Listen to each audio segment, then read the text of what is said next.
চলতি মাসের ২০ তারিখ রাষ্ট্রপতি নির্বাচন, ঢাকার চারপাশের নদী দূষণ রোধের নির্দেশ প্রধানমন্ত্রীর।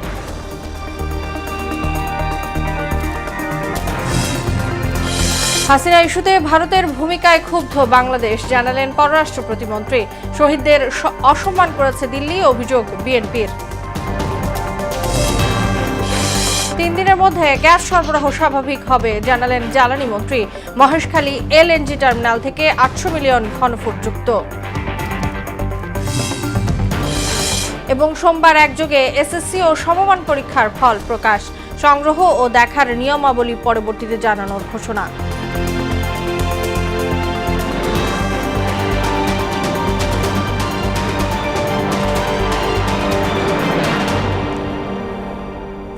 আসসালামু আলাইকুম, স্বাগত মোহনা সংবাদে। এতক্ষণ শুনছিলেন শিরোনাম, পুরো সংবাদের সঙ্গে আছি তাসনুবা বিনতে তাহের।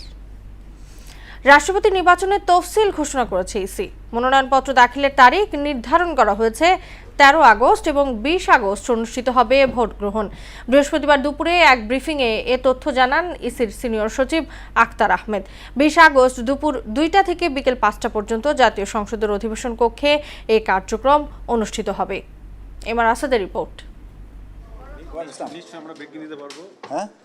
বৃহস্পতিবার নির্বাচন ভবনে আয়োজিত সংবাদ সম্মেলনে আনুষ্ঠানিকভাবে রাষ্ট্রপতি নির্বাচনের তফসিল ঘোষণা করেন ইসির সিনিয়র সচিব জানান, রাষ্ট্রপতি নির্বাচন আইনের ধারা অনুযায়ী প্রধান নির্বাচন কমিশনার স্পিকারের সঙ্গে আলোচনা সাপেক্ষে এই সময়সূচি চূড়ান্ত করেছেন। রাষ্ট্রপতি নির্বাচন আইন ১৯৯১ এর ধারা ৫(৩) অনুযায়ী নির্বাচন কমিশনের সাথে মাননীয় স্পিকার মহোদয়ের আলোচনাক্রমে রাষ্ট্রপতি নির্বাচনের তফসিল জানিয়ে দিচ্ছি।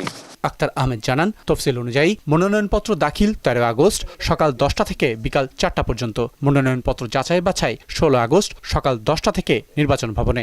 মনোনয়নপত্র পরীক্ষার তারিখ হচ্ছে ১৬ই আগস্ট ২০২৬ রোববার সকাল ১০টা থেকে যতক্ষণ লাগে, সেটাও এখানে আমাদের ইসি ভবনে। আর ভোট গ্রহণের তারিখ ও সময় হচ্ছে ২০ আগস্ট বৃহস্পতিবার অপরাহ্ন ২টা থেকে বিকাল ৫টা পর্যন্ত জাতীয় সংসদের সংসদ অধিবেশন কক্ষে। সিনিয়র সচিব বলেন, এরই মধ্যে রাষ্ট্রপতি নির্বাচনের ভোটার তালিকা প্রস্তুত করেছে কমিশন। আমরা ভোটার তালিকা পেয়েছি। এমআর আসাদ, মোহনা সংবাদ, ঢাকা।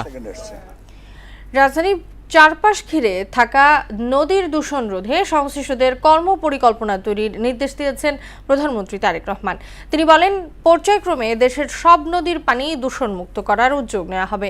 সকালে বুড়িগঙ্গা নদীর পানি ও পরিবেশ রক্ষা সংক্রান্ত সভা শেষে সরকার প্রধানের দেয়া এসব নির্দেশনার কথা তুলে ধরেন ঢাকা দক্ষিণ সিটি কর্পোরেশনের প্রশাসক আব্দুস সালাম। প্রধানমন্ত্রী দূষণ রোধে সকল কারখানায় ইটিপি স্থাপনের কথাও বলেছেন বলে জানান তিনি।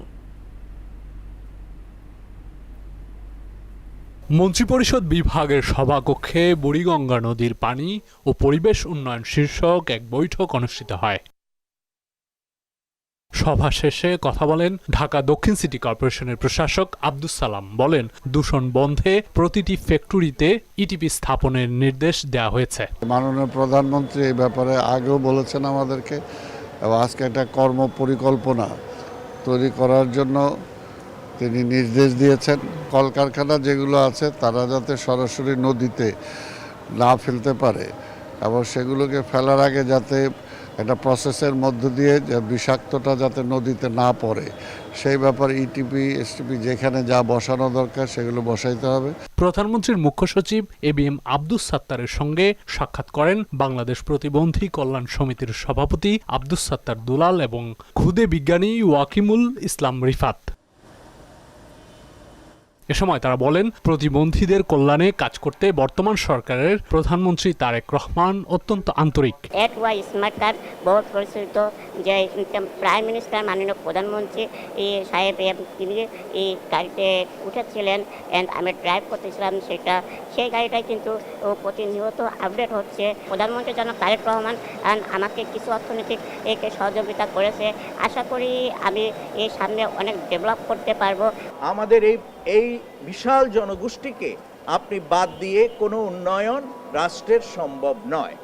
এটি আপনার জনাব তারেক রহমান, আমাদের মাননীয় প্রধানমন্ত্রী, উনি এটা বুঝতে পেরেছেন। আমরাও চাই যে সরকার এই জায়গায় আপনার ভালোভাবে এঙ্গেজ হোক এবং বাংলাদেশের এই প্রতিবন্ধী মানুষদেরকে আপনার মানে ডেভেলপমেন্টের রাষ্ট্রের যে কর্মকাণ্ড আছে মেনস্ট্রিমিং যে কর্মকাণ্ড আছে সেখানে যুক্ত করুন। এছাড়াও প্রধানমন্ত্রীর সঙ্গে সাক্ষাৎ করেন রংপুরের গঙ্গাচড়া উপজেলার ৫ম শ্রেণীর শিক্ষার্থী অনুশ্রী রায়। তিনি এবছর জাতীয় প্রাথমিক শিক্ষা পদক ২০২৬ পান।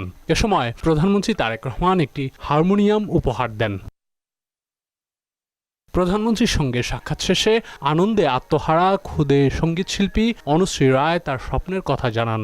বলে বোঝাতে পারবো না, অনেক ভালো, অনেক অনেক অনেক। সেই সময় তো একটা আলাদা অনুভূতি কাজ করছিল, বিশেষ করে আমার বাবার কাছে বেশি এক্সাইটেড ছিল আমার বাবা। একটি চেঞ্জার হারমোনিয়াম গিফট করেছেন এবং আমার গান শুনেছেন।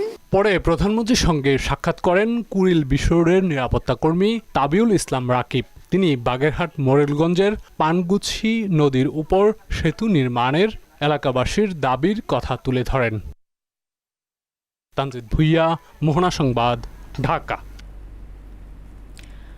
ভারত সরকার এই মুহূর্তে আওয়ামী লীগের কার্যক্রম বন্ধ না করলে দ্বিপক্ষীয় সম্পর্কের উপর নেতিবাচক প্রভাব ফেলতে পারে বলে মন্তব্য করেছেন পররাষ্ট্র প্রতিমন্ত্রী শামা ওবায়েদ। বিকেলে সাংবাদিকদের সঙ্গে আলাপকালে তিনি এ মন্তব্য করেন। এ সময় পররাষ্ট্র প্রতিমন্ত্রী আরও বলেন, স্বৈরাচারী একটি দলকে কথা বলার সুযোগ দেওয়া হবে কিনা সেই সিদ্ধান্ত ভারতকে নিতে হবে। তবে বাংলাদেশের জনগণের অনুভূতি ও বাস্তবতাকে ভারতের বিবেচনায় নেওয়া উচিত। ভারতের মাটিতে বসে স্বৈরাচারী ফ্যাসিবাদী সাজাপ্রাপ্ত আওয়ামী লীগের লোকজন এবং আওয়ামী লীগের প্রধান যদি এই ধরনের ষড়যন্ত্রমূলক কাজকর্ম চালিয়ে যেতে থাকে এবং সেটা যদি ভারত সরকার এখনই বন্ধ না করে, এই মুহূর্তে বন্ধ না করে, তাহলে অবশ্যই সেটা বাংলাদেশের জনগণের জন্য একটা উদ্বেগের জায়গা তৈরি করে। দুই দেশের দ্বিপাক্ষিক অনেক ইস্যু আছে যেগুলো আলোচনার মাধ্যমে, ডায়ালগের মাধ্যমে, বৈঠকের মাধ্যমে সমাধান করতে হবে, সমাধানের প্রয়োজন আছে। পলাতক শেখ হাসিনাকে বক্তব্য দেওয়ার সুযোগ দিয়ে ভারত জুলাই শহীদদের অসম্মান করেছে বলে মন্তব্য করলেন প্রধানমন্ত্রী রাজনৈতিক উপদেষ্টা রুহুল কবির রিজভী। তার অভিযোগ, ভারতের নীতি নির্ধারকদের পরিকল্পনাতেই সংবাদ সম্মেলন আয়োজন করা হয়েছে। দুপুরে জাতীয় প্রেস ক্লাবে এক আলোচনা সভায় তিনি কথা বলেন।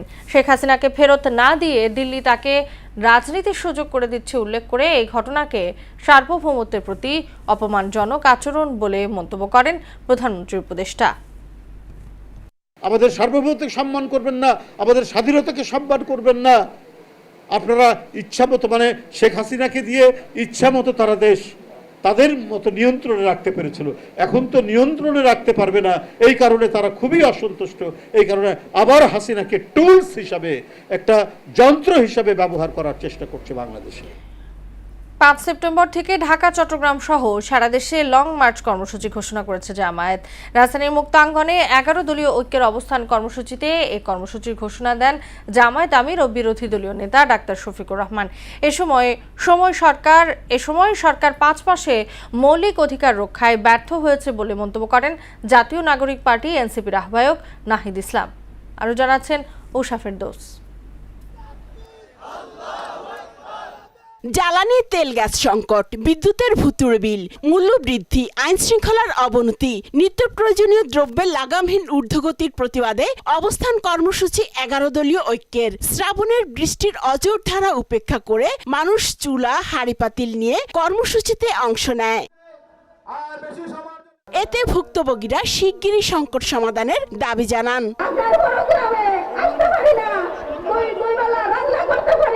আমরা গ্যাস নিতে যে আমরা পারি না আমাদের রুটি রুজি করে আমাদের সন্তানদের মুখে 2 মুঠো ডাল ভাত দিতে। জোটের শীর্ষ নেতারা গ্যাস ও বিদ্যুৎ সংকট নিরসন, এলপিজির মূল্য বৃদ্ধি প্রত্যাহার ও নিত্য প্রয়োজনীয় পণ্যের দাম নিয়ন্ত্রণের দাবি জানান। জনগণের দাবি দাওয়া আদায়ের জন্য আমাদের যা যা করার প্রয়োজন আমাদেরকে সেটা করতে হবে। যে দেশে কারখানা বন্ধ হয়, বিদ্যুৎ নাই এবং দুর্নীতির চরম শিখরে বাংলাদেশটা ধ্বংস হয়ে যাবে যদি তারেক রহমানের সরকার জনগণের মৌলিক অধিকার, গ্যাস, বিদ্যুৎ, কর্মসংস্থান এবং দ্রব্যমূল্য নিশ্চিত করতে না পারে, তবে এই সরকার ক্ষমতায় থাকার স্বপ্ন যেন না থাকে, না দেখে।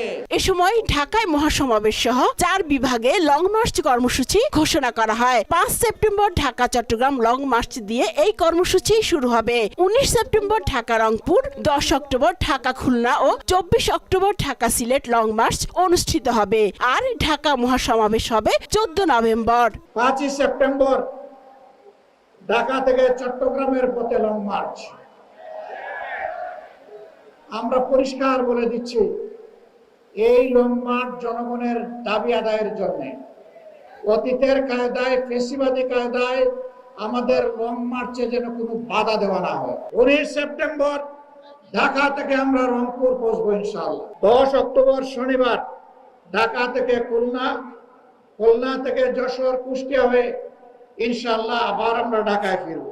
ইতোমধ্যে এলপিজির মূল্য বৃদ্ধি হয়েছে উল্লেখ করে দাম কমানোর দাবি জানান জামায়াত আমির ও বিরোধী দলীয় নেতা ডাক্তার শফিকুর রহমান। আমার চুলায় গ্যাস চাই, ঘরে ঘরে বিদ্যুৎ চাই, সংসদের ভিতরে আর মিথ্যা বিবৃতি দিবেন না। মুক্তাঙ্গনে অবস্থান কর্মসূচি শেষে 11 দলীয় ঐক্যের নেতাকর্মীরা সচিবালয়ের উদ্দেশ্যে মিছিল নিয়ে রওনা হয়। 0 পয়েন্ট অতিক্রম করার পরই পুলিশ ব্যারিকেড দিয়ে তাদের আটকে দেয়। উষা ফেরদৌস, মোহনা সংবাদ, ঢাকা।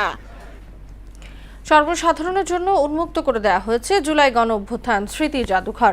স্বৈরাচার ও ফ্যাসিবাদের 16 বছরের নির্মম ইতিহাস, আয়নাঘর, লাল টেলিফোন ও গুম খুনের নিদর্শন এখন কালের সাক্ষী হয়ে আছে ভবনটি। জাদুঘরের ভেতরের আদ্যপান্ত নিয়ে মফিউর রহমানের প্রতিবেদন। অবশেষে সাধারণ মানুষের জন্য খুলে দেয়া হলো গণ অভ্যুত্থানের ইতিহাস ও স্মৃতিস্মারক নিয়ে গড়া জুলাই গণ অভ্যুত্থান স্মৃতি জাদুঘর। সকাল থেকে দর্শনার্থীরা দীর্ঘ লাইন পেরিয়ে টিকিট কেটে ভেতরে প্রবেশ করেন।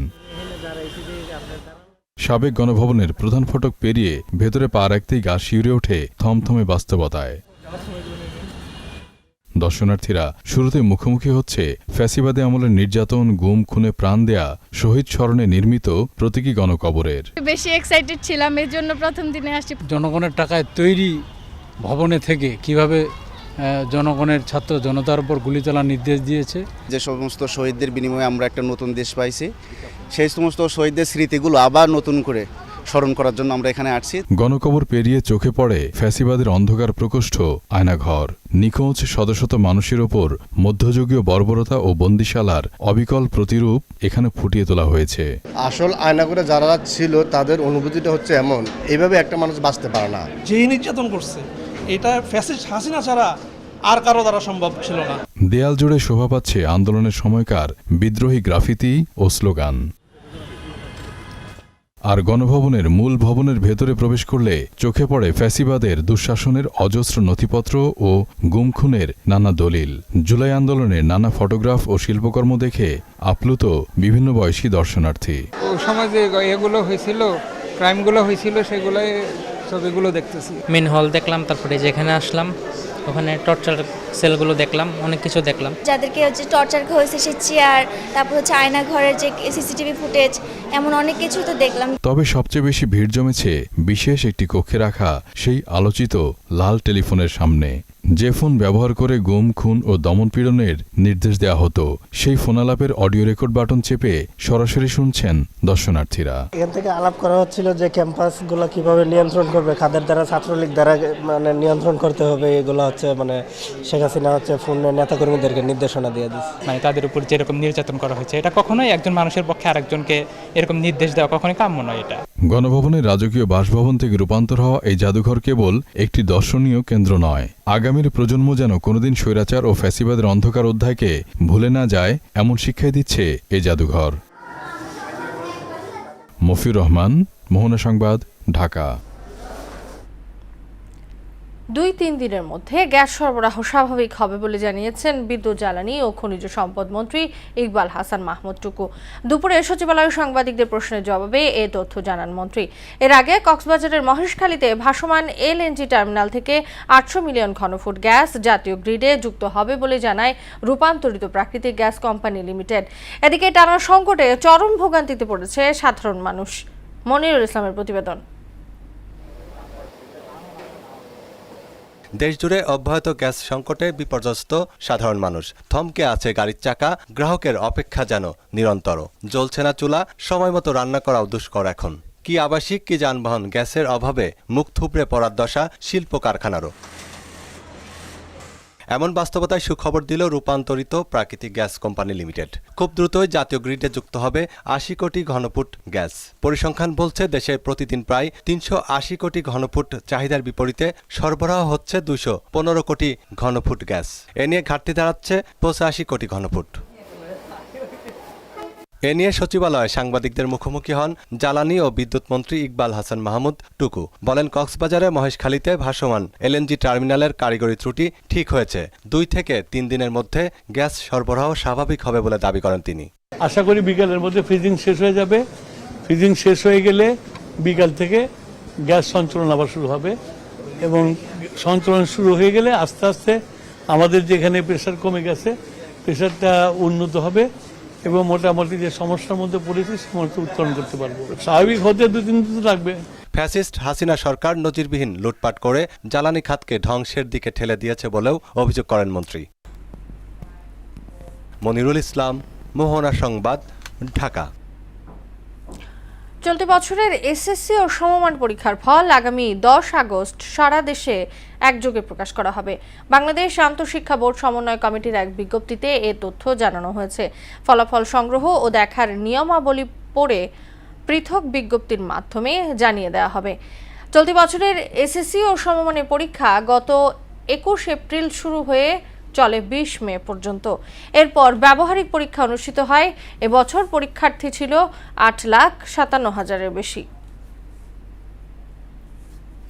মৌসুমী বায়ু সক্রিয় থাকায় শুক্রবার থেকে টানা ৪ দিন দেশের বিভিন্ন এলাকায় বৃষ্টি অব্যাহত থাকতে পারে বলে জানিয়েছে আবহাওয়া অধিদপ্তর। এ সময় দেশের ৪ বিভাগে কোথাও কোথাও ভারী থেকে অতি ভারী বর্ষণের সম্ভাবনা রয়েছে। বিশেষ করে চট্টগ্রাম বিভাগের পাহাড়ি এলাকায় ভূমিধসের আশঙ্কার কথা জানিয়ে সতর্ক থাকার পরামর্শ দেওয়া হয়েছে। বৃহস্পতিবার আবহাওয়া অধিদপ্তরের নিয়মিত বুলেটিন ও বিশেষ সতর্কবার্তায় এ তথ্য জানানো হয়।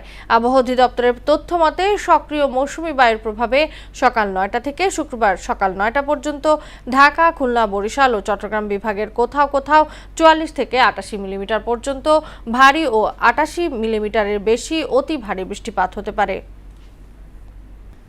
ঝালকাঠি গ্রেড ১ স্থানীয় সরবরাহ ডিপোর খাদ্য গুদামের সরকারি বরাদ্দের চালের গুণগত মান পরিদর্শন করেছেন প্রধানমন্ত্রীর স্বাস্থ্য বিষয়ক বিশেষ সহকারী এস.এম. জিয়াউদ্দিন হায়দার। এ সময় বিভিন্ন মাদ্রাসা ও স্কুলে সরকারি বরাদ্দকৃত চালে মান নিয়ে অভিযোগের বিষয়ে গুরুত্বের সঙ্গে তদন্ত করে প্রয়োজনীয় ব্যবস্থা নেওয়া হবে বলে জানান তিনি। দরিদ্র মানুষ ও বিভিন্ন প্রতিষ্ঠানে মানসম্মত চাল পৌঁছানোর বিষয়ে সরকার গুরুত্বের সাথে কাজ করছে বলেও জানান তিনি। আমাদের এই সিস্টেমের ফুড ডিস্ট্রিবিউশন সিস্টেমের কোনো সমস্যা আছে কিনা, যদি থাকে সেটাকে আমরা মেরামত করতে চাই। আর যদি এর সাথে কোনো অসাধু কর্মকর্তা বা অসাধু ব্যবসায়ী যদি জড়িত থাকে আমরা তাদেরকে শনাক্ত করে এমন আমরা আইনের আওতায় তাদেরকে আনতে চাই, এগুলোকে প্রশ্নবিদ্ধ করতে পারে এমন কোনো কাজ অথবা এমন কোনো আপনার ব্যর্থতা, এই ব্যর্থতার দায় দায়িত্ব আমরা নিতে পারি না। বিদেশি সাবমেশিন গান, পিস্তল ও ৩৪ রাউন্ড তাজা গুলি সহ চরমপন্থী সর্বহারা পার্টি মঞ্জু জাহাঙ্গীর গ্রুপের ২ সদস্যকে গ্রেফতার করা হয়েছে বলে জানিয়েছেন র্যাব। রাজবাড়ী সদর ও গোয়ালন্দ থানা এলাকায় পৃথক অভিযান চালিয়ে তাদের গ্রেফতার করা হয়। বিকালে রাজধানী কারওয়ান বাজারে র্যাব মিডিয়া সেন্টারে আয়োজিত এক সংবাদ সম্মেলনে র্যাব ১০-এর অধিনায়ক অতিরিক্ত ডিআইজি মোহাম্মদ আসাদুজ্জামান জানান, গ্রেপ্তারকৃতদের বিরুদ্ধে অস্ত্র, চাঁদাবাজি, অপহরণ ও ডাকাতি সহ বিভিন্ন মামলা বিচারাধীন রয়েছে। রাজবাড়ী জেলার সদর এবং গোয়ালন্দ থানা এলাকায় মহিষখোলা মোল্লাবাড়ি এলাকা হতে একটি বিদেশি স্টার্লিং সাবমেশিন গান, 2টি ম্যাগাজিন ও 28 রাউন্ড তাজা কার্তুজ উদ্ধার পূর্বক মোহাম্মদ মমিন উল্লাহকে গ্রেপ্তার করা হয়। এ সময় তার নিকট হতে 2টো মোবাইল উদ্ধার করা হয়। আর একটি অপারেশন পরিচালনা করা হয়। হাসান আলী বিশ্বাসকে গ্রেপ্তার করা হয়। খাগড়াছড়িতে সেনাবাহিনীর সিন্দুকছড়ি জোনের উদ্যোগে সিন্দুকছড়ি উচ্চ বিদ্যালয়ে শিক্ষার্থীদের মাঝে 6 শতাধিক ফলদ, বনজ ও ঔষধি গাছের চারা বিতরণ করা হয়েছে। প্রধান অতিথি জোন কমান্ডার লেফটেন্যান্ট কর্নেল কাজী নেহাত ফয়সাল সহ উপ অধিনায়ক মেজর মোহাম্মদ মাজহার হোসেন রাব্বানী, প্রধান শিক্ষক মঙ্ক মার্মা কর্মসূচির উদ্বোধন করেন। এ সময় কমান্ডার কাজী নেহাত ফয়সাল পাহাড়ের সম্প্রীতি ও উন্নয়নের পাশাপাশি টেকসই পরিবেশ গঠনে সেনাবাহিনীর জনকল্যাণমূলক কাজ অব্যাহত থাকবে বলে জানান তিনি। এখানে আপনারা আমাদের যারা শিক্ষক মহোদয় আছেন তারা আমাদের এখানে ছাত্রছাত্রীদের শিক্ষা প্রদান করার জন্য নিরলস পরিশ্রম করে যাচ্ছেন। আমরা আপনাদের পাশে থাকব। আর আজকের বিশেষ আয়োজন হচ্ছে আমাদের বৃক্ষরোপণ আয়োজন। আমরা জানি গাছ আমাদের পরম বন্ধু, আমাদের অক্সিজেন দেয়, সুতরাং আমরা আরো বেশি বেশি করে গাছ লাগাবো। আন্তর্জাতিক প্রসঙ্গ, যুক্তরাষ্ট্রের অস্ত্রের মজুদ ফুরিয়ে এসেছে। মার্কিন সংবাদ মাধ্যমগুলোতে এমন প্রতিবেদন জোরালোভাবে অস্বীকার করে দেশটির প্রেসিডেন্ট ডোনাল্ড ট্রাম্প। এদিকে যুক্তরাষ্ট্র হামলা চালালে প্রতিশোধ হিসেবে উপসাগরীয় দেশগুলোর জ্বালানি অবকাঠামোকে লক্ষ্যবস্তু করা হবে বলে হুঁশিয়ারি দিয়েছে ইরান। অন্যদিকে লেবাননে ইসরায়েলি বাহিনীর সঙ্গে ব্যাপক সংঘর্ষ, ইসরায়েলের 2 সেনা নিহত হয়েছে। ঐশী আলমের ডেস্ক রিপোর্ট। যুক্তরাষ্ট্রে অস্ত্র ঘাটতি রয়েছে মার্কিন সংবাদ মাধ্যমগুলোতে এমন প্রতিবেদন প্রকাশের পর তা জোরালোভাবে অস্বীকার করে দেশটির প্রেসিডেন্ট ডোনাল্ড ট্রাম্প দাবি করেন এখনো বিপুল পরিমাণ গোলাবারুদ মজুত রয়েছে, প্রয়োজন অনুযায়ী গোলাবারুদ উৎপাদন করা হচ্ছে বলেও জানান তিনি। রাষ্ট্রদ্রোহমূলক এসব তথ্য ফাঁসকারীদের দীর্ঘমেয়াদী কারাদণ্ডের ব্যবস্থা করা হবে বলেও হুঁশিয়ারি দেন তিনি। এদিকে যুক্তরাষ্ট্রের নতুন করে যে কোনো হামলার প্রতিশোধ হিসেবে উপসাগরীয় দেশগুলোর গুরুত্বপূর্ণ জ্বালানি অবকাঠামোকে লক্ষ্যবস্তু করা হবে বলে হুঁশিয়ারি দিয়েছে ইরান। অন্যদিকে লেবাননে ইসরায়েলি বাহিনীর সঙ্গে ব্যাপক সংঘর্ষে ইসরায়েলের 2 সেনা নিহত হয়েছে। এরপর থেকে দক্ষিণ লেবানন জুড়ে ধারাবাহিক হামলা চালানো হয়েছে, এতে অন্তত 1 জন নিহত হয়েছে। ঐশী আলম, মোহনা সংবাদ। খেলার খবর, বিশ্বকাপ সহ ফিফার বড় টুর্নামেন্টগুলোর অংশীদারিত্ব বেসরকারি বিনিয়োগকারীদের কাছে বিক্রির বিতর্কিত পরিকল্পনায় ভুল স্বীকার করে ক্ষমা চেয়েছেন জিয়ানি ইনফান্তিনো। তবে মরক্কোয় অনুষ্ঠিত সভায় ফিফার শীর্ষ নির্বাহীদের সমর্থন পাওয়ায় সংস্থাটির সভাপতি হিসেবে বহাল থাকছেন তিনি। পরিকল্পনাটি বাতিলের পরও তীব্র সমালোচনার মুখে পড়েন ইনফান্তিনো। এরপর ফিফার পরিচালনা পরিষদের সদস্যদের জরুরি সভায় ডাকেন তিনি।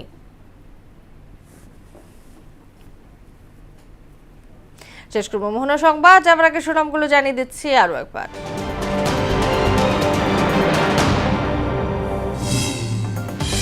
চলতি মাসের 20 তারিখ রাষ্ট্রপতি নির্বাচন, ঢাকার চারপাশে নদী দূষণ রোধের নির্দেশ প্রধানমন্ত্রীর।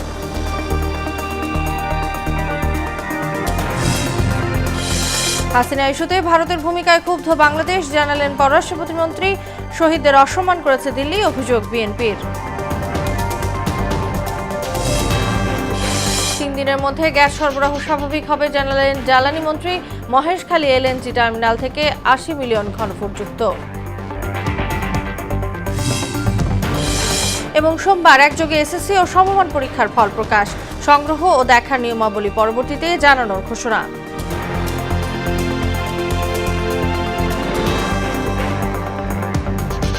এই ছিল মোহনা সংবাদে। পরবর্তী সংবাদ রাত 12টায়। মোহনার সবশেষ খবর জানতে ভিজিট করুন www.mohana.tv।